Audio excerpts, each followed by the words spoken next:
Item ಯಾವುದೇ ಇರಲಿ try ಮಾಡಿ ಆಚಿ ಚಿಕನ್ ಮಸಾಲಾ. ಶಾಸಕ ಚಂದ್ರು ಲಮಾಣಿಗೆ ಲೋಕಾಯುಕ್ತ ಟ್ರ್ಯಾಪ್ ಪ್ರಕರಣಕ್ಕೆ ಸಂಬಂಧಪಟ್ಟಂತೆ ಇವತ್ತು ಜಡ್ಜ್ ಮುಂದೆ ಶಾಸಕ ಚಂದ್ರು ಲಮಾಣಿ ಹಾಜರಾಗ್ತಾರೆ. ಲಮಾಣಿ ಅವರನ್ನ ಬೆಂಗಳೂರಿಗೆ ಕರ್ಕೊಂಡು ಬರ್ತಾ ಇದ್ದಾರೆ ಪೊಲೀಸರು. ಶಾಸಕ ಚಂದ್ರು ಲಮಾಣಿಗೆ ಲೋಕಾಯುಕ್ತ ಟ್ರ್ಯಾಪ್ ಪ್ರಕರಣಕ್ಕೆ ಸಂಬಂಧಪಟ್ಟಂತೆ ಇವತ್ತು ಜಡ್ಜ್ ಮುಂದೆ ಶಾಸಕ ಚಂದ್ರು ಲಮಾಣಿ ಹಾಜರಾಗ್ತಾರೆ. ಲಮಾಣಿ ಅವರನ್ನ ಬೆಂಗಳೂರಿಗೆ ಪೊಲೀಸರು ಕರ್ಕೊಂಡು ಬರ್ತಾ ಇದ್ದಾರೆ. ಬೆಳಗ್ಗೆ 10ರ ಸುಮಾರಿಗೆ ಬೆಂಗಳೂರು ರೀಚ್ ಆಗ್ತಾರೆ ಅಧಿಕಾರಿಗಳು. ಕೋರ್ಟ್ಗೆ ಹಾಜರು ಪಡಿಸಿ ನ್ಯಾಯಾಂಗ ಬಂಧನ ವಿಧಿಸುವಂತಹ ಸಾಧ್ಯತೆ ಕೂಡ ಇದೆ. ಚಂದ್ರು ಲಮಾಣಿ ಹಾಗೆ ಅವರ PA ಮಂಜುನಾಥ್ ಜೊತೆಗೆ ಸರ್ಕಾರಿ PA ಮಂಜುನಾಥ್ ಜೊತೆಗೆ ಖಾಸಗಿ PA ಗುರು ಕೂಡ ಅಂಧರಾಗಿದ್ದಾರೆ. 5 ಲಕ್ಷ ಲಂಚವನ್ನ ಪಡೀತಾ ಇದ್ದಾಗ ಬಿಜೆಪಿ ಶಾಸಕ ಲೋಕಾಯುಕ್ತರ ಬಲೆಗೆ ಬಿದ್ದಿದ್ದಾರೆ. ನಿನ್ನೆ ಮಧ್ಯರಾತ್ರಿ 1:30ವರೆಗೂ ಕೂಡ ಇವರ ವಿಚಾರಣೆಯನ್ನ ನಡೆಸಲಾಗಿದೆ. 11 ಗಂಟೆಗಳ ಕಾಲ ವಿಚಾರಣೆಯನ್ನು ನಡೆಸಿದ್ದಾರೆ ಅಧಿಕಾರಿಗಳು. ಮಧ್ಯರಾತ್ರಿ ಶಾಸಕ ಚಂದ್ರು ಲಮಾಣಿಗೆ ವೈದ್ಯಕೀಯ ಪರೀಕ್ಷೆ ಕೂಡ ನಡೆದಿದೆ. ಗದಗ ಜಿಮ್ಸ್ ಆಸ್ಪತ್ರೆಯಲ್ಲಿ MLA ಚಂದ್ರುಗೆ ಮೆಡಿಕಲ್ ಟೆಸ್ಟ್ ನಡೆಯಿತು. ತಜ್ಞ ವೈದ್ಯರ ತಂಡದಿಂದ ಶಾಸಕರ ಆರೋಗ್ಯ ತಪಾಸಣೆ ನಡೆಯಿತು. ECG, ಶುಗರ್, BP, ನಾಡಿ ಮಿಡಿತ ಸೇರಿ ಆರೋಗ್ಯ ತಪಾಸಣೆ ನಡೆದಿದೆ. BP, ಶುಗರ್, ECG ಎಲ್ಲವೂ ನಾರ್ಮಲ್ ಇದೆ ಅಂತ ರಿಪೋರ್ಟ್ ಕೂಡ ಬಂದಿದೆ. ಗದಗ ಜಿಮ್ಸ್ನಲ್ಲಿ ವೈದ್ಯಕೀಯ ತಪಾಸಣೆಯ ಬಳಿಕ ಬೆಂಗಳೂರಿಗೆ ಕರ್ಕೊಂಡು ಬರ್ತಾ ಇದ್ದಾರೆ. ವಿಚಾರಣೆಯ ಬಳಿಕ 3ರನ್ನ ಕೂಡ ಬಂಧಿಸಿದ್ದಾರೆ ಲೋಕಾಯುಕ್ತ ಪೊಲೀಸರು. ದಾಳಿ ವೇಳೆ ಏನೆಲ್ಲ ಡಾಕ್ಯುಮೆಂಟ್ ಸಿಕ್ತು ಅದೆಲ್ಲವನ್ನ ಕೂಡ ಲೋಕಾಯುಕ್ತ ಪೊಲೀಸರು ವಶಕ್ಕೆ ಪಡೆದಿದ್ದಾರೆ.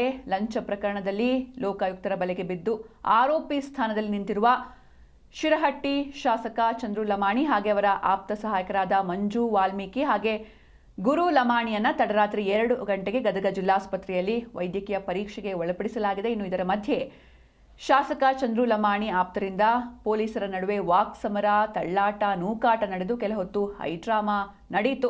ತಡರಾತ್ರಿ ಆರೋಗ್ಯ ತಪಾಸಣೆಯ ಬಳಿಕ 3ರನ್ನು ಕೂಡ ಬೆಂಗಳೂರಿನ ಜನಪ್ರತಿನಿಧಿಗಳ ಕೋರ್ಟ್ಗೆ ಹಾಜರುಪಡಿಸೋದಕ್ಕೆ ಕರ್ಕೊಂಡು ಬರ್ತಾ ಇದ್ದಾರೆ. ಒಂದೇ ಪ್ರಕರಣ ಆಗಿದ್ದರಿಂದ ಆಪ್ತ ಸಹಾಯಕರನ್ನ ಬೆಂಗಳೂರಿನ ಕೋರ್ಟ್ಗೆ ಹಾಜರುಪಡಿಸಲು ಲೋಕಾಯುಕ್ತರು ಕರ್ಕೊಂಡು ಬರ್ತಾ ಇದ್ದಾರೆ. ಇನ್ನೇನು ಅಂದರೆ ಒಂದು 10 ಗಂಟೆ ಸುಮಾರಿಗೆ ಬೆಂಗಳೂರು ರೀಚ್ ಆಗ್ತಾರೆ ಎನ್ನುವಂಥ ಮಾಹಿತಿ ಸಿಗ್ತಾ ಇದೆ. ಇವತ್ತು ಭಾನುವಾರ, ಹೀಗಾಗಿ ಕೋರ್ಟ್ ರಜೆ ಇರುವ ಹಿನ್ನೆಲೆಯಲ್ಲಿ ನ್ಯಾಯಾಧೀಶರ ಗೃಹ ಕಚೇರಿಯಲ್ಲಿ ಚಂದ್ರು ಲಮಾಣಿ ಮತ್ತು ಅವರ PAಗಳು ಯಾರಿದ್ದಾರೆ ಅವರನ್ನು ಹಾಜರುಪಡಿಸಿ ನ್ಯಾಯಾಂಗ ಬಂಧನಕ್ಕೆ ಕೇಳುವಂತಹ ಸಾಧ್ಯತೆ ಕೂಡ ಇದೆ. ಇನ್ನು ಇದೆಲ್ಲದರ ಮಧ್ಯೆ ಶಾಸಕ ಡಾಕ್ಟರ್ ಚಂದ್ರು ಲಮಾಣಿ ಅವರಿಗೆ ಇದೇನು ಮೊದಲಲ್ಲ. ಈ ಹಿಂದೆ ಯಾವಾಗ ಅವರು ಶಿರಹಟ್ಟಿ ತಾಲೂಕು ಆಸ್ಪತ್ರೆಯಲ್ಲಿ ವೈದ್ಯರಾಗಿದ್ದ ವೇಳೆ ಕೂಡ ಡಾಕ್ಟರ್ ಚಂದ್ರು ಲಮಾಣಿ ವಿರುದ್ಧ ಮೊದಲ ಬಾರಿಗೆ ಲೋಕಾಯುಕ್ತ ಪ್ರಕರಣ ದಾಖಲಾಗಿತ್ತು.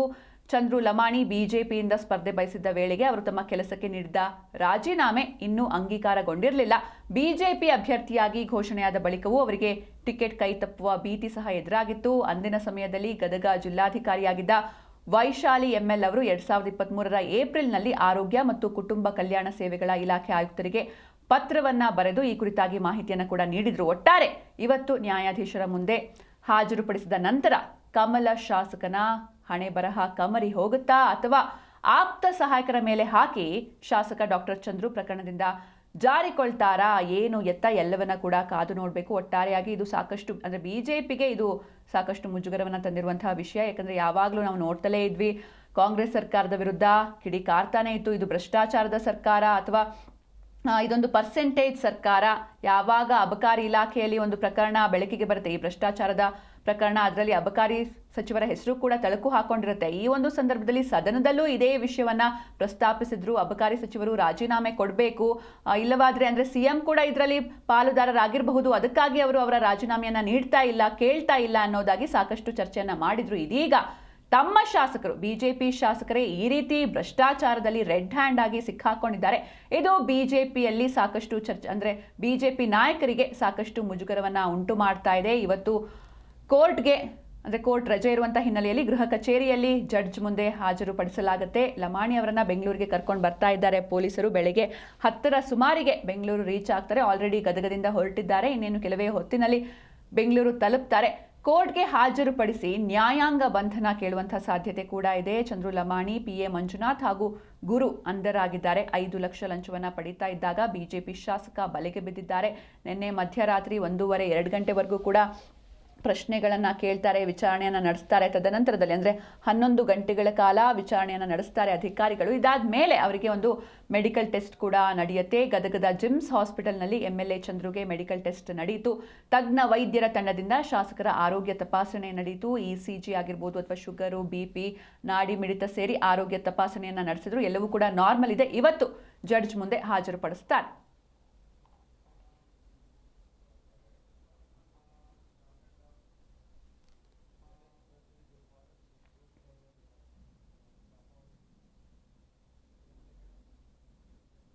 ಎಸ್, ಈ ಬಗ್ಗೆ ಹೆಚ್ಚಿನ ಮಾಹಿತಿಯನ್ನ ನೀಡ್ತಾರೆ ನಮ್ಮ ಪ್ರತಿನಿಧಿ ಫಾರೂಕ್ ಮಕಾಂದಾರ್. ಫಾರೂಕ್, ಇನ್ನು ಏನೆಲ್ಲ ಇಲ್ಲಿ ತನಕ ಡೆವಲಪ್ಮೆಂಟ್ಸ್ ಆಗಿದೆ, ಜೊತೆಗೆ ನೆಕ್ಸ್ಟ್ ಪ್ರೊಸೀಜರ್ ಏನಿರುತ್ತೆ ಅಂತ?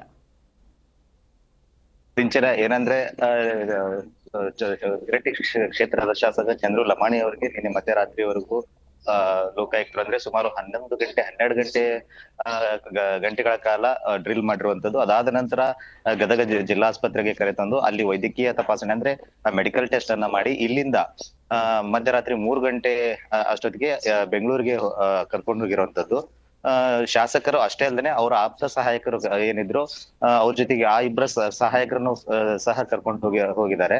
ಆದ್ರೆ ಇವತ್ತು ಭಾನುವಾರ ಇರೋದ್ರಿಂದ ಕೋರ್ಟ್ ರಜೆ ಇದೆ. ಹಾಗಾಗಿ ಅಲ್ಲಿ ಜನಪ್ರತಿನಿಧಿಗಳ ನ್ಯಾಯಾಲಯಕ್ಕೆ ಅವ್ರಿಗೆ ಇವತ್ತು ಹಾಜರುಪಡಿಸಬೇಕಿತ್ತು. ಇವತ್ತು ಕೋರ್ಟ್ ರಜೆ ಇರೋ ಹಿನ್ನೆಲೆಯಲ್ಲಿ ನ್ಯಾಯಾಧೀಶರ ಮುಂದೆ ಅವ್ರನ್ನ ಸಬ್ಮಿಟ್ ಮಾಡಿ ಮುಂದಿನ ಪ್ರೊಸೆಸ್ ಮಾಡುವಂತ ಕೆಲಸವನ್ನ ಲೋಕಾಯುಕ್ತ ಪೊಲೀಸರು ಮಾಡ್ತಾ ಇದ್ದಾರೆ ಅಂತ ಮಾಹಿತಿ ಬರ್ತಾ ಇದೆ. ಈಗಾಗ್ಲೇ ಅಂದ್ರೆ ತುಮಕೂರನ್ನ ದಾಟಿ ಬೆಂಗಳೂರಿನ ಸಮೀಪ ಹೋಗ್ತಾ ಇದ್ದಾರೆ ಅನ್ನುವಂತ ಮಾಹಿತಿ ಕೂಡ ನಮಗೆ ಲಭ್ಯವಾಗ್ತಾ ಇದೆ. ಅಂದಾಜು 10 ಗಂಟೆಯ ನಂತರ ಅವರು ಬೆಂಗಳೂರನ್ನ ರೀಚ್ ಆಗಿ ನ್ಯಾಯಾಧೀಶರ ಮುಂದೆ ಅವ್ರನ್ನ ಹಾಜರುಪಡಿಸ್ತಾರೆ. ಜೊತೆಗೆ ಅವ್ರನ್ನ ನ್ಯಾಯಾಂಗ ಬಂಧನಕ್ಕೆ ಪಡಿಸಲೇಬೇಕು ಅಂತಕ್ಕಂಥ ಒಂದು ಒತ್ತಾಯ ಕೂಡ ಹೇರ್ತಕ್ಕಂತ ಒಂದು ಚಾನ್ಸಸ್ ಇದೆ ಅಂತಕ್ಕಂಥ ಮಾಹಿತಿ ಕೂಡ ನಮ್ಗೆ ಲಭ್ಯವಾಗ್ತಾ ಇದೆ. ಇದರೆಲ್ಲದರ ಹೊರತಾಗಿ ನಿನ್ನೆ ಸಹ ಅಲ್ಲಿ ಏನು ಲಕ್ಷ್ಮೀಶ್ವರ ಪಟ್ಟಣದಲ್ಲಿ ಅವರ ಅಭಿಮಾನಿಗಳಾಗಿರ್ಬೋದು, ಬಿಜೆಪಿಯ ನಾಯಕರಾಗಿರ್ಬೋದು, ಇಲ್ಲ ನಮ್ಮ ಶಾಸಕರೇ ಆಗಿರ್ತಕ್ಕಂಥ ಅನ್ಯಾಯವನ್ನ ಖಂಡಿಸಿ ನಾವು ಇವತ್ತು ಪ್ರತಿಭಟನೆಯನ್ನ ಮಾಡ್ತೀವಿ ಅಂತಕ್ಕಂಥ ಒಂದು ಅಭಿಪ್ರಾಯವನ್ನ ವ್ಯಕ್ತಪಡಿಸಿದ್ರು. ಆದ್ರೆ ಈ ತನಕ ಸಹ ಯಾವುದೇ ರೀತಿಯಾದಂತ ಯಾವುದೇ ರೀತಿ ಸಂಗತಿಗಳು ಬಯಲಾಗಿಲ್ಲ. ಹಾಗಾಗಿ ಅವರು ನ್ಯಾಯಾಧೀಶರ ಮುಂದೆ ಏನು ಶಾಸಕರು ಮತ್ತೆ ಅವರ ಆಪ್ತರನ್ನ ಹಾಜರುಪಡಿಸ್ತಾರೆ. ಹಾಜರುಪಡಿಸಿದ ಮೇಲೆ ನ್ಯಾಯಾಧೀಶರು ಎಂತಹ ಒಂದು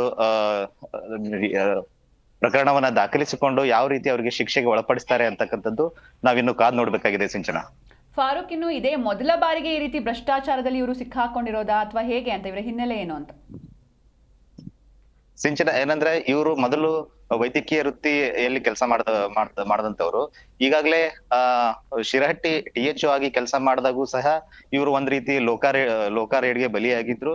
ಅದಾದ ನಂತರ 2023ರಲ್ಲಿ ಏನು ಸಾರ್ವತ್ರಿಕ ಚುನಾವಣೆ ಬಂತು, ಆವಾಗ ಬಿಜೆಪಿ ಸ್ಪರ್ಧಿಯಾಗಿ ಶಿರಹಟ್ಟಿ ವಿಧಾನಸಭಾ ಕ್ಷೇತ್ರಕ್ಕೆ ಇವರು ಸ್ಪರ್ಧೆ ಮಾಡ್ತಾರೆ.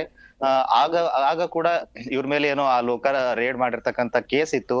ಆಗ 2023ರಲ್ಲಿ ಏನು ಗದಗ ಜಿಲ್ಲಾಧಿಕಾರಿ ಆಗಿರ್ತಕ್ಕಂಥ ವೈಶಾಲಿ ಏನು ಇದ್ರು, ಅವರು ಆರೋಗ್ಯ ಮತ್ತು ಕುಟುಂಬ ಕಲ್ಯಾಣ ಇಲಾಖೆಗೆ ಪತ್ರ ಬರೆದು ಇವರ ಒಂದು ಪ್ರಕರಣ ಏನು ಇತ್ಯರ್ಥ ಆಗಿದೆ ಅನ್ನತಕ್ಕಂಥ ಒಂದು ಕನ್ಫರ್ಮೇಶನ್ ತಗೊಂಡ ನಂತರ ಇವ್ರು 2023ರಲ್ಲಿ ಅಧಿಕೃತವಾಗಿ ಶಿರಹಟ್ಟಿ ವಿಧಾನಸಭಾ ಕ್ಷೇತ್ರದ MLA ಆಗ್ತಾರೆ.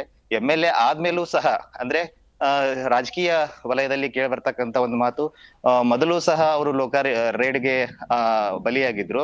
ಈಗ MLA ಆದ ನಂತರ ಒಬ್ಬ ಜನಪ್ರತಿನಿಧಿಯಾಗಿ ಈಗೂ ಸಹ ಅವರು ಅದೇ ಚಾಳಿ ಅಂದ್ರೆ ಕಲ್ತಿರ್ತಕ್ಕಂಥ ಚಾಳಿ ಈ ತನಕ ಅವರು ಬಿಟ್ಟಿಲ್ಲ. ಹಾಗಾಗಿ ಒಬ್ಬ ಜನಪ್ರತಿನಿಧಿಗೆ ಇವರು ಲಾಯಕ್ ಅಲ್ಲ ಅಂತಕ್ಕಂಥ ಒಂದು ಮಾತುಗಳು ಕೇಳಿ ಬರ್ತಾ ಇವೆ. Sinchana, okay, thank you Farooq Makandar ನಿಮ್ಮೆಲ್ಲ ಡೀಟೇಲ್ಸ್ಗಾಗಿ.